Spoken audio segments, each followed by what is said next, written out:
Hey guys, I'm Stijn. Together with Emma, I moderate this course. And today we're gonna have the first SOFA session and discuss the first assignment of the first week. Together with Julia. So Julia, what did you think of the work everybody handed in? Yeah, first of all, hello everyone. And yeah, it has been a great week. We are very happy with the work that you submitted as a start. Many of you contributed to the course and with a lot of interesting examples and ideas. There were some recurring themes that we found interesting, and the first one was a lot of focus on people. So it seems that for you, and it's rightly so, design plays an important role when it comes to activating and involving people. And when we say people, what we mean and what you mean is actually not only the users, so it's not only involving the users, but it's actually also involving the employees and the stakeholders and all those within the company that contribute to making an innovation. So that's the interesting side, which is something that I really see a lot in my current practice. So if you compare between what I see, what I say in the video and what I think right now, design is becoming much more a tool for activating the employees. So in the KLM, the Dutch airline company that we use a lot as an example, you've seen it with one of the testimonials, and you will see it next week with Christine, the instructor. All the innovations that are achieved there works because they involve the user, but they also activate the employees to come up with great ideas and to improve the ideas themselves. So it's very important and very true that design is about people, both users and employees. And it's an important tool to activate, as you also recognize, the creativity of both these kinds of people. We have some nice examples on this topic.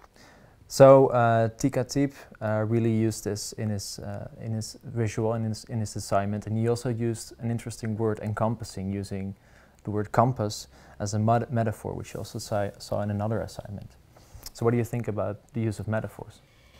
Yeah, the use of metaphor is another great aspect of designers, and it makes them unique. It makes them unique communicators, and the role of designers as communicators is also something that you guys pointed out as relevant. And the metaphorical language is a more emotional one. It engages people at a different level. Yes. So that's what makes it a special way of doing so. Many of you have used metaphors in their visuals. For instance, we have Unox who used a visual language and metaphors to explain the multiple roles the design can have within business. A point of attention here is try to be parsimonious with metaphors. So the power of metaphor in a business domain becomes really, really strong when you have just one powerful way of using metaphorical language. Yes. So the compass one, for instance, okay, there's clearly this method of the compass bringing different people together towards a common direction. That could be a recurring theme throughout an entire assignment. Yes, and another interesting thing we noticed, it was an example that really stood out to us, was the model by Alex. And Alex mentioned that design can also be used to maybe replace advertising even. So if you can get to the feeling of the users, you can create a magnetic product. And if that product is magnetic, it becomes more memorable and therefore remarkable. So it's easier to sell, right? Which is a really interesting use of design, I think, in business. What do you think about that? Yeah, it is indeed very interesting, and it questions whether we are going to need marketing and advertising anymore. I think Alex also says that or hints towards that.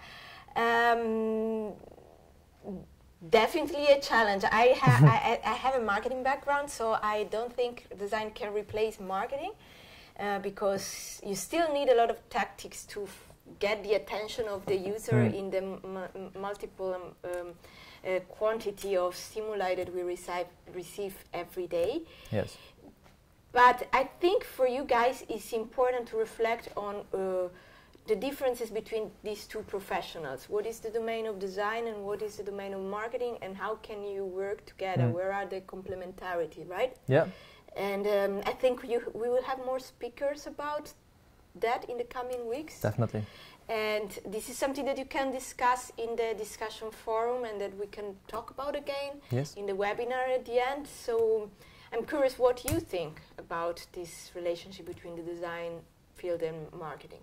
And as a closing comment, we really like the way and the different styles in which you visualize your assignments.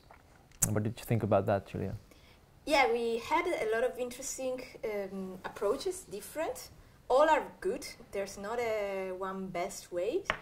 I think we want to point out a couple of examples that stood out to give also some additional feedback. Yes. Maybe we want to start from Christian. Christian created a nice, very easy handmade diagram to explain the value of design in a process sort of model. What we like about this one is the fact that it's really, really simple. It's really, really at the draft stage, so it invites a conversation. It invites me to add to his thoughts. So when it comes to design within business, where you need to engage stakeholders, these kind of visuals are great because you'll discuss the visual with stakeholders. They will contribute to your own visuals. They will not be scared by the fact that they look perfect, that they look designally perfect. So this is one approach, especially in the early stage of a project. What you could improve here, Christian, is the metaphor. So what we said before, have a key metaphor to engage the stakeholders also from an emotional perspective. But apart from that, it's a great effort, and we want to encourage this handmade way of sketching. Very much. We have a more visual example, which is again the one from Unox. This looks great. And it's appealing, it attracts our interest.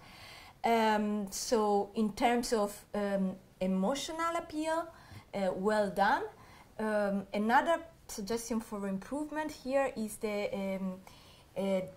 order of reading. So if I look at this, as a observer, I would need a little bit more guidance on where to start, what is the storyline here, what is the order of the pictures and that of the little elements of this visual, and how do I put them together.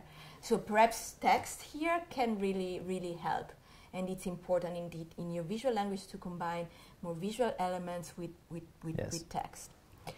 A good example of such a combination is the framework from Alex, where we have some nice metaphors, some nice visuals, and text. So this is a very balanced visual for strategic purposes, and it also has a sort of order across the different steps. So it works well also if I'm alone and I don't have the designer supporting me in reading that. Yes. So guys, we hope to see you in the forum, and we're very much looking forward to what you send in next week. And Julia, thank you very much for discussing this today.